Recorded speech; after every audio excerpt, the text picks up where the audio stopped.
Evo sada ćemo da se popnemo uz jednu glavicu na Kopaoniku, otprilike ima nekih 200 metara. Sada na Kopaoniku pada snijeg uveliko i mi ćemo se popnemo na vrh te glavice i to je to.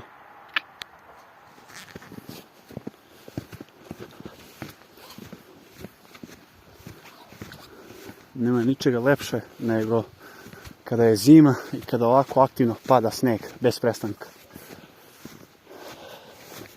Plus, isto tu dođe jedna magla, naravno planinska, sve prirodno.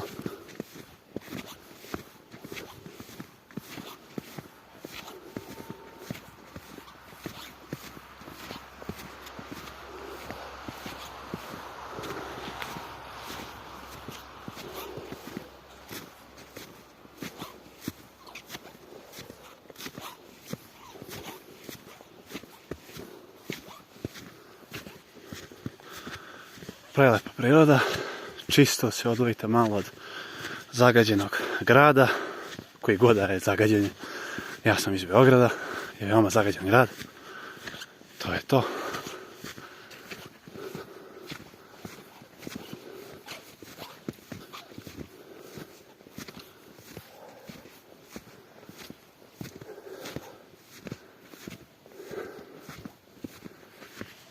Boginja Morana poslala zimu uveliko, a još nije zima stigla.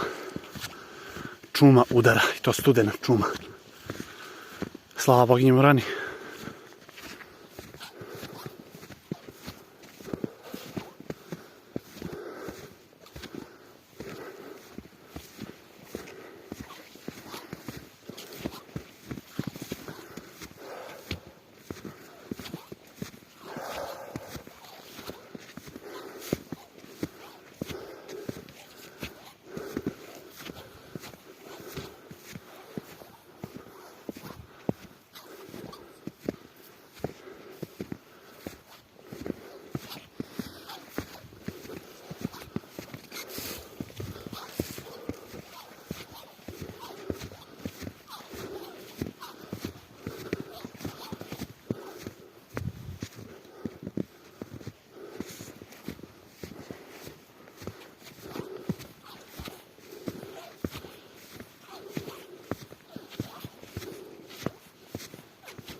Kako je zima lepo ukrasila ovo drvo.